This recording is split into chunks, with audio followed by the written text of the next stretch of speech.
everybody, my name is Kristen. I am the Kids Club Director at Eastside, and I just wanted to share some stories with you guys today.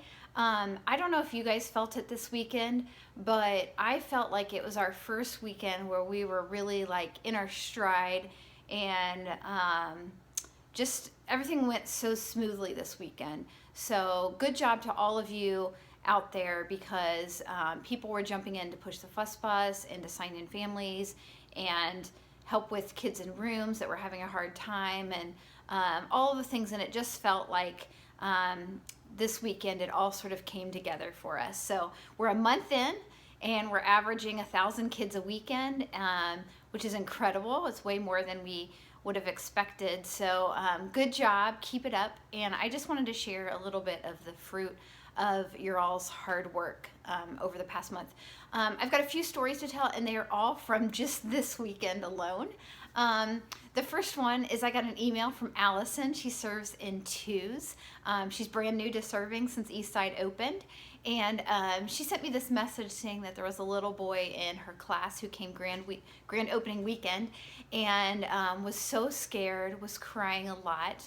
And fast forward to this weekend, he's been in her class every week since. And this weekend, he cried, but it wasn't until the end, and it was because he didn't want to leave her classroom.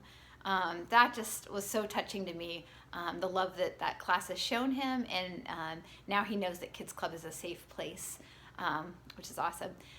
Second story is an inclusion team story. So a few of us got to show a mom the sensory room at the end of services on Sunday. And she has a little girl named Avery, and Avery is 5. Avery's a twin. And Avery uses a wheelchair and is at the developmental level of probably a 6-month-old or so. Avery has seizures continuously throughout the day, hundreds and hundreds of seizures a day. Her mom knew about the sensory room, but just wasn't ready to put her daughter there. She thought it would be way too overwhelming for to leave her daughter with us, that we wouldn't be able to know what to do, that we'd be scared by all of her seizures. So we brought her back to the sensory room, and 3 of the inclusion team members were still back there when she came, and they were introducing themselves, and one by one said, "I'm a nurse, I'm an EMT, I work at a school for kids with special needs." And you could just see her loosen up and feel so much more comfortable. And she's going to bring Avery to us in 2 weeks when they come back. We can't wait to serve Avery in special needs. So Drew and Renee and Jen that were after services this weekend and got to talk to that mom, thank you for making this a safe place for her. Next story is coming out of first grade.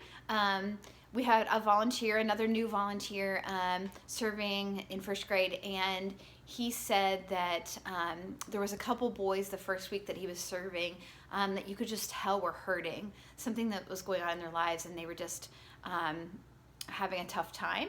And this week even, one of the boys was saying that he was stupid over and over again. He was saying he was stupid, and this volunteer got to build into him and tell him, "You are not stupid. God loves you," and got to build into him in that way, which was incredible. And these 2 boys that were hurting a few weeks ago, and I'm sure still have a lot going on in their lives, are now following around this volunteer. He has a little fan club in these boys, and they are just looking to this volunteer as somebody that they can look up to and see what it looks like to follow Jesus. So thank you, first grade team, for providing a place for boys like that. Excuse me. The last story is another inclusion team story that happened this weekend. So we got a call on the radio that there was a lost child. A mom had lost her child and had asked us to help look for him. We'd found out later that he purposely ran away. We actually had an ops volunteer, Shayla, was in the hallway and immediately saw this kid, and so he was going to be reunited really quickly, but he would not go back to his mom. So we asked mom to come upstairs and grab him, and when she got up there, right about the same time, two people from the inclusion team had heard this call on the radio, and one of them was a brand new observer. This was her first week serving in Kids Club, and she heard that Micah, a little boy Micah, was lost and had run away from his mom, and she knew immediately that she knew who Micah was. She was his teacher at Goddard School in the past, and so she came up, and Micah agreed to go into a class with her.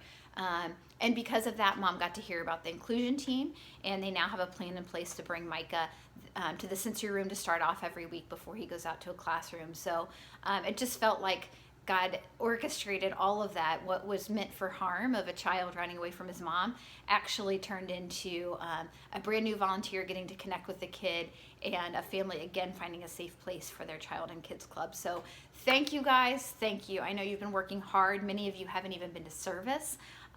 So thank you. There is fruit coming from your hard labor. And this week is Super Bowl. So if you haven't been to Super Bowl, it's going to be an exciting week in Kids Club. If you can't serve this weekend, that's totally fine.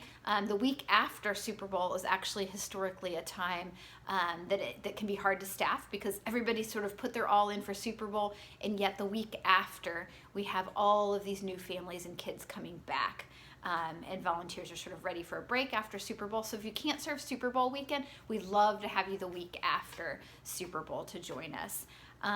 So exciting stuff. Check your email for all of the details about serving this weekend. We're going to have food. It's going to be fun. And I just love you guys. Thank you so much again for working so hard. This is good work, and it's worth it. Thanks.